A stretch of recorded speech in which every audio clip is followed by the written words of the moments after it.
आगे देखें, अब हम करेंगे रूल्स। पूरी पेडिग्री की कहानी इन रूल्स पर है।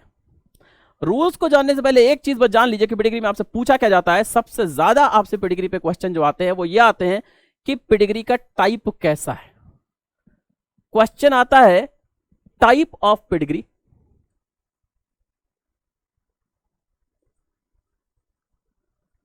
पेडिग्री का टाइप। ऑटोसोमल ट्रेट की पेडिग्री है, ऑटोसोमल डोमिनेंट ट्रेट की पेडिग्री है, सेक्स लिंक ट्रेट की पेडिग्री है, एक्स लिंक ट्रेट की पेडिग्री है, वाई लिंक ट्रेट की पेडिग्री है, एक्स लिंक डोमिनेंट की है, ऑटोसोमल डोमिनेंट की है, या मैटरनल इनहेरिटेंस है। इसके बाद कुछ एग्जांपल्स देखेंगे, सब क्लियर हो जाएगा। देन दूसरी चीज रेयरली पूछा जाता है जीनोटाइप, जीनोटाइप ऑफ पेरेंट्स या प्रोजेनीज, किसी का भी जीनोटाइप पूछ लेते। इन दो में से कोई तीसरी चीज नहीं पूछी जाती।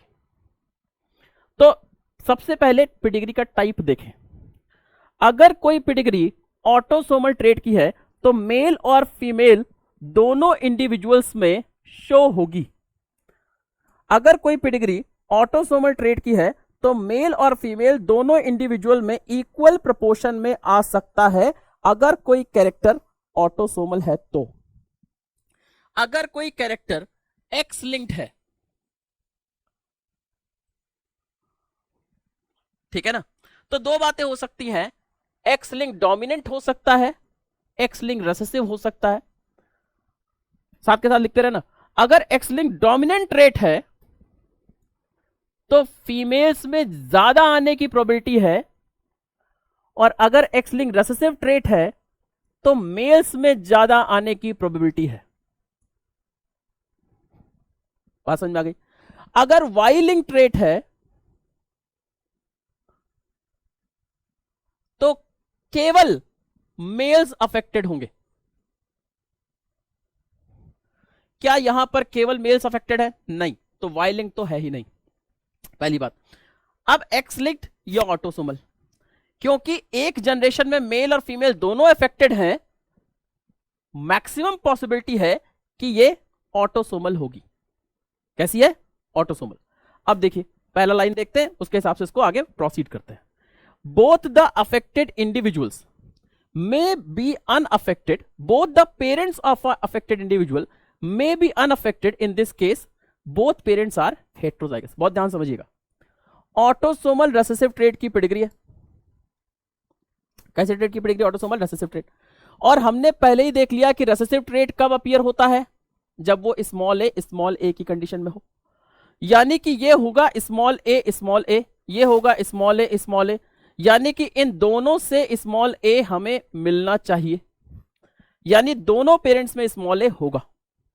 लेकिन दोनों पेरेंट्स अनअफेक्टेड हैं, और अनअफेक्टेड तब होंगे जब एक ना एक डोमिनेंट जीन या डोमिनेंट एलील इनके अंदर पाया जाए।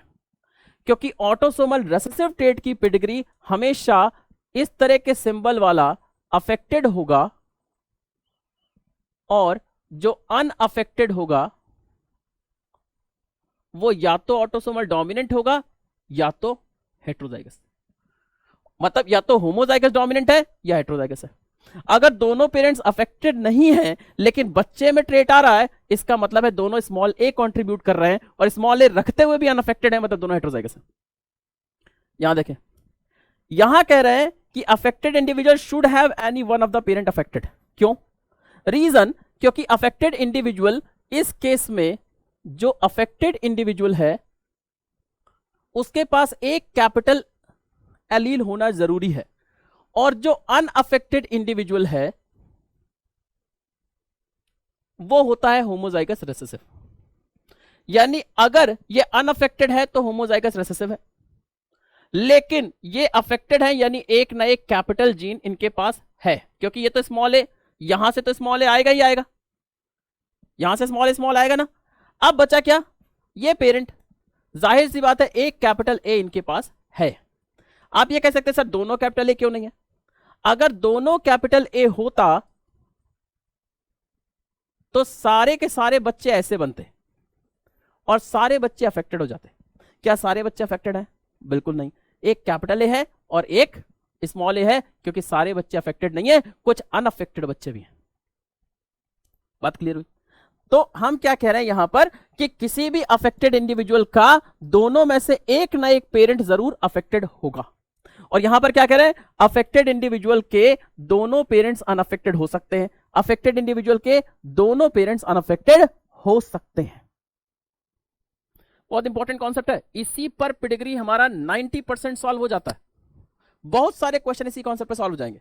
तीसरा एक पॉइंट है कि दीज ट्रेट में remain hidden for few generation, जैसे इनके मम्मी पापा में नहीं है, छुपा हुआ है, लेकिन यहां पर यह हिडन नहीं है, सारे जनरेशन में एक्सप्रेस होगा। These traits appear in every generation.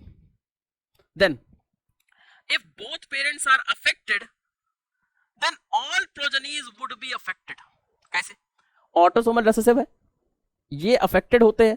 अगर मम्मी पापा दोनों स्मॉल ए होंगे तो भैया इसमें कैपिटल ए होना चाहिए अनअफेक्टेड होने के लिए। कैपिटल ए है ही किसके पास, तो सारे के सारे कैसे होंगे, अफेक्टेड। यहां पर है अगर दोनों पेरेंट्स अनअफेक्टेड हैं, मतलब दोनों पेरेंट्स अगर अफेक्टेड भी हैं तो भी अनअफेक्टेड बच्चे हो सकते हैं। कैसे? मान लीजिए ये दोनों हेट्रोजाइगस हैं, दोनों कैसे हेट्रोजाइगस हैं। इस केस में 1/4 चांस है इसका, 1/2 चांस है इसका, और 1/4 चांस है इसका, यानी 25% चांस है कि प्रोजेनी अफेक्टेड होगा। कब?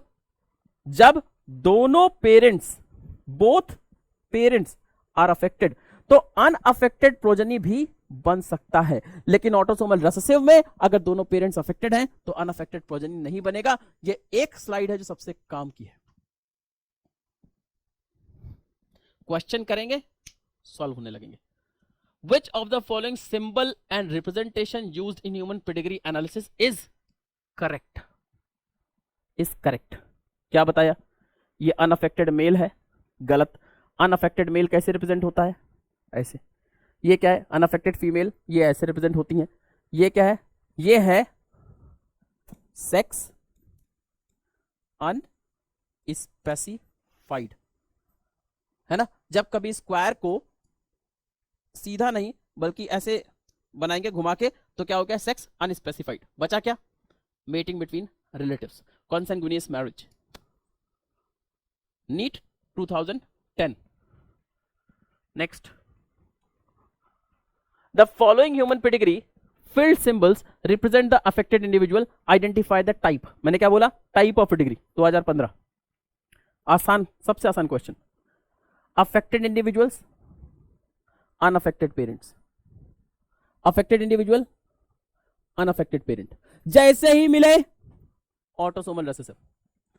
और अगर कभी अफेक्टेड इंडिविजुअल के अनअफेक्टेड पेरेंट्स हैं तो ये दोनों ही पेरेंट्स हेट्रोजाइगस होते हैं। कैसे होते हैं? हेट्रोजाइगस। Case close.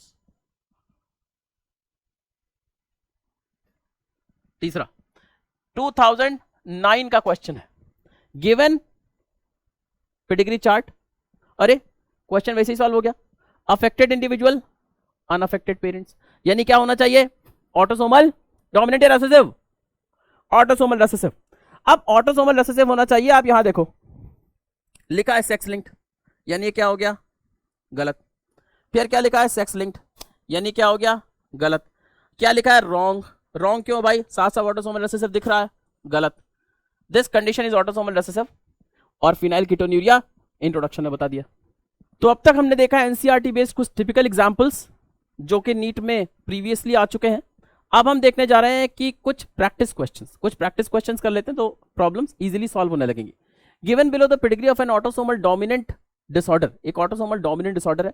नाम सुनते ही ध्यान रखिएगा, ऑटोसोमल डोमिनेंट में ये या ये होता है अफेक्टेड,